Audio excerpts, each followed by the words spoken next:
So guys, the most awaited film the Raja Saab, దీనికి సంబంధించిన teaser అయితే రిలీజ్ అయింది. మొన్న గ్లిమ్స్ రిలీజ్ అయింది. గ్లిమ్స్ తర్వాత ఒక మోషన్ పోస్టర్ లాంటిది ఒకటి రిలీజ్ చేశారు.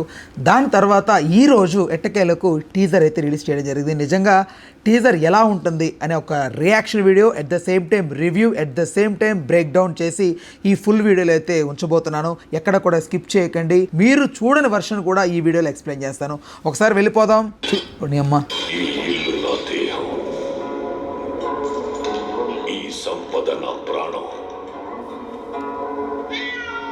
నా తదనంతరం కూడా సంజయ్ దత్త. ఓకే,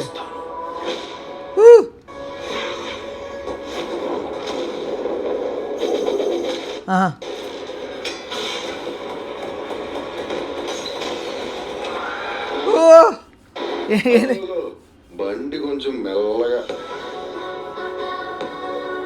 అసలైన లైఫ్ అంతంత మాత్రం.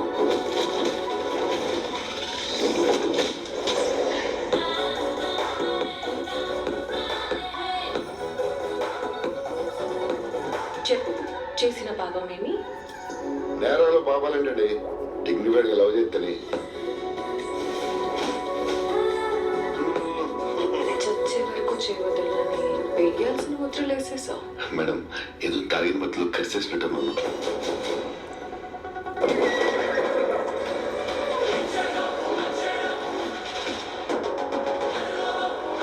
జగన్నాథ ప్రభు, క్యా హో రహా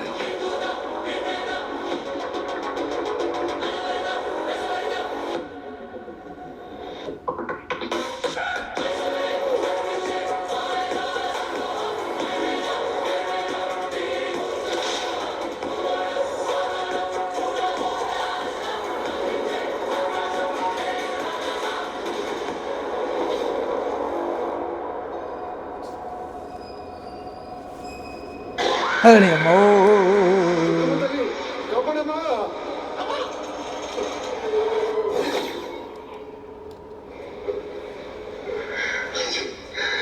తాత వైర్ కోరికేసాడేమో చూడరా బయట.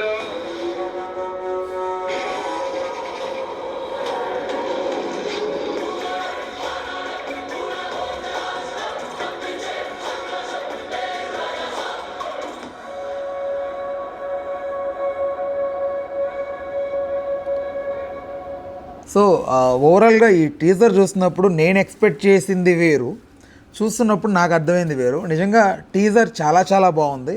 ఇండియన్ సినిమా స్టాండర్డ్స్ని ఎక్కడా తగ్గించకుండా, ఫస్ట్లో రాజా సాబ్ టేక్ ఓవర్ అయింది అట్లీస్ట్ నాకు తెలిసి ఒక 4 years అవుతుంది. సో 4 years నుంచి సినిమా జరుగుతూనే ఉంది షూట్. అయితే ఆ టైంలో రాజా సాబ్ బడ్జెట్ మీరు నమ్మినా నమ్మకపోయినా 50 crore, జస్ట్ 50 crore. ఆయనకు అంటే ఆయన అసలు రెమ్యునరేషన్ కూడా తీసుకోకుండా చేస్తున్న ప్రాజెక్ట్. యాక్చువల్లీ దీని ప్రొడ్యూసర్స్ వాళ్ళు వేరు.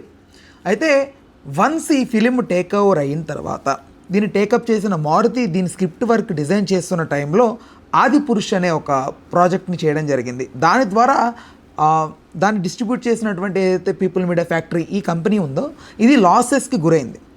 సో లాస్కి గురైన తర్వాత రాజాసాబ్ బడ్జెట్ పెరిగిపోతున్న టైంలో పీపుల్ మీడియా ఫ్యాక్టరీ మళ్ళీ ముందుకు వచ్చింది. సో సినిమాని ప్రొడక్షన్ పెరిగిపోతుంది. మారుతికి అంత క్యాపబిలిటీ లేదు. మోర్ దెన్ 50 crore కంటే ఎక్కువ సినిమా తీసి దాన్ని మళ్ళీ మార్కెటింగ్ చేసి మళ్ళీ డబ్బులు తీసుకొచ్చే అంత స్టామినా మారుతికి ఆ టైంలో లేదు.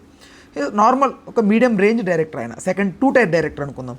సో అలా ఉండడం వల్ల దీని బడ్జెట్ 150 crore వరకు వెళ్తున్న టైంలో పీపుల్ మీడియా ఫ్యాక్టరీ ముందుకు వచ్చి సో రిక్వెస్ట్ చేస్తే ప్రభాస్ గారు ఆలోచించి ఆదిపురుష్ టైంలో వీళ్ళు డిస్ట్రిబ్యూట్ చేసి నష్టపోయారు కాబట్టి సో దీన్ని మనం కొంచెం బడ్జెట్ పెట్టిన తర్వాత ఈ డిస్ట్రిబ్యూషన్లో భాగంగా మొత్తం మనమే హ్యాండ్ ఓవర్ చేసుకుందామని వీళ్ళు టేక్ ఓవర్ చేసిన తర్వాత దీనికి ఇంత ఎఫెక్టివ్గా రావడానికి కానీ దీన్ని ఇంత విజువల్ వండర్గా క్రియేట్ చేయడానికి కానీ మెయిన్ రీజన్. సో ఓకే, ఇదంతా ఒక ఎత్తు. అండ్ ఒకసారి జస్ట్ దీని గురించి ఒక రివ్యూ లాగా మాట్లాడుకుంటే నిజంగా చెప్తున్నా, డార్లింగ్ చాలా రోజుల తర్వాత కొంచెం వింటేజ్ లుక్ కనిపించేలాగా ఉన్నాడు కానీ బట్ నాకు ఎందుకో వింటేజ్ అనేది నాకు 100% నాకు అనిపించలేదు.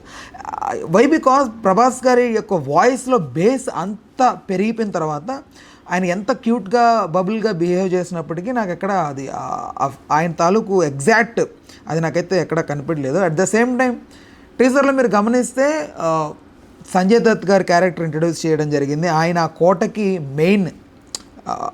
మెయిన్ ఆయనే. సో దాని లోపలికి ఎవరైనా పర్మిషన్ లేకుండా వచ్చినా, ఆయన సంపద కోసం ఆశపడి లోపలికి వచ్చినా, సో వాళ్ళనైతే ఆయన ఖతం చేస్తారని అయితే అర్థమైంది. ఇంకొకటి ఏంటంటే లైక్ ఇది నాకు ఊకొల్తారా ఉలిక్కి పడతారా ఆ సినిమా రిఫరెన్స్ లాగే కనిపిస్తుంది. లైక్ చంద్రముఖి కూడా అదే. అది ఎలా ఉంటుంది స్టోరీ, ముగ్గురు హీరోయిన్స్ని పెట్టాడు, విజువల్ వండర్ క్రియేట్ చేశాడు. నిజంగా దీంట్లో 4 కమెడియన్స్ ఉన్నారు. తమిళ్ నుంచి ఒక ఆయన ఉంటారు, ఎవర్రా నువ్వు, ఆయన ఒకరిని తీసుకున్నాడు. Saptagiri, Satya, at the same time Prabhas Seenu గారిని తీసుకున్నాడు. వీళ్ళు 4 ఎలాంటి మ్యాజిక్ క్రియేట్ చేస్తాడు.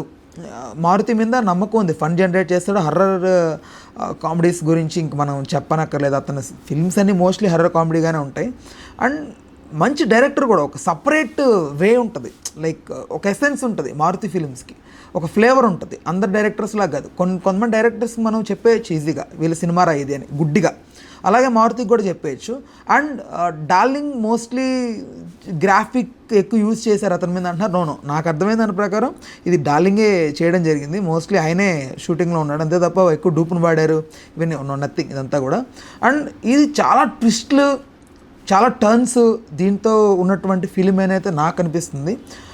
రైట్, ఓవరాల్గా నా ఒపీనియన్ అయితే రాజాసాబ్ పరంగా December 5th వెళ్ళడం కొంచెం డిసప్పాయింట్ అయ్యాను నేను. వై బికాజ్ అది లాస్ట్ ఇయర్ రావాల్సింది, బట్ ఈ ఇయర్ వరకు పోస్ట్ పోన్ చేసుకుంటూ వచ్చారు. ఈ ఏప్రిల్ రిలీజ్ అవుద్ది అనుకున్నది. పర్లేదు, ఓకే, కన్నప్ప ఫిలిం ఎలాగో ఉంది కాబట్టి దాంట్లో ఆయన కనిపిస్తాడు కాబట్టి. అండ్ ఇంకొకటి ఏంటంటే లుక్స్ కూడా, అండ్ కల్కిలో సేమ్ అదే ఉంటుంది, ఆ లుకే కనిపిస్తుంది. కన్నప్ప సేమ్, ఇవన్నీ సిమిలర్గానే ఉన్నాయి. బేస్డ్ ఆన్ ఒకే టైంలో షూటింగ్ జరుపుకోవడం వల్ల అలా ఉండొచ్చేమో అనుకుంటున్నాను. అండ్ ఇంకొకటి ఏంటంటే ఇక్కడ ప్రభాస్ పక్కన నాకు ఎంత పర్ఫెక్ట్గా నాకు ఎవరు అనిపించలేదు ఫ్రాంక్గా చెప్పాలంటే, హీరోయిన్స్ వీళ్ళందరూ కూడా. నిధి అగర్వాల్ది ఓకే, ఆ కెమిస్ట్రీ ఎలా వర్కౌట్ ఏంటనేది తర్వాత చూడాలి. ఓకే, నా వరకు అయితే బాగానే ఉంది. విజువల్ వండర్గా అనేది ఖచ్చితంగా ఉంటుంది. అండ్ ఖచ్చితంగా ఈ సినిమా మినిమం నాకు తెలిసి 500 crores అబోవ్ ఫిల్మ్గానే అయితే అనిపిస్తుంది. అండ్ నాకు అర్థమైన వరకు ఇదే. మీకేమనిపించిందో ఖచ్చితంగా కామెంట్ సెక్షన్లో రాయండి. ఇది నా అజంప్షన్ మాత్రమే. నాకైతే చాలా బాగా నచ్చింది టీజర్. అండ్ ఇంకొకటి లాస్ట్ ఎండ్కి వచ్చే ముందు, ఈ మధ్యకాలంలో గ్లిమ్స్ అని చెప్పి టీజర్ లెవెల్లో టీజర్ ఉన్నంత డ్యూరేషన్లో రిలీజ్ చేస్తున్నారు. టీజర్ అని చెప్పి ట్రైలర్ డ్యూరేషన్ ఉన్నంత రిలీజ్ చేస్తున్నారు. మామూలుగా అయితే 2.5 minutes అంటే అది ట్రైలర్ వర్షన్, బట్ మనకి ట్రైలర్ అంటే ఇప్పుడు ట్రైలర్ ఒక 4-5 minutes రిలీజ్ చేయాలి ఇంకా. సో అది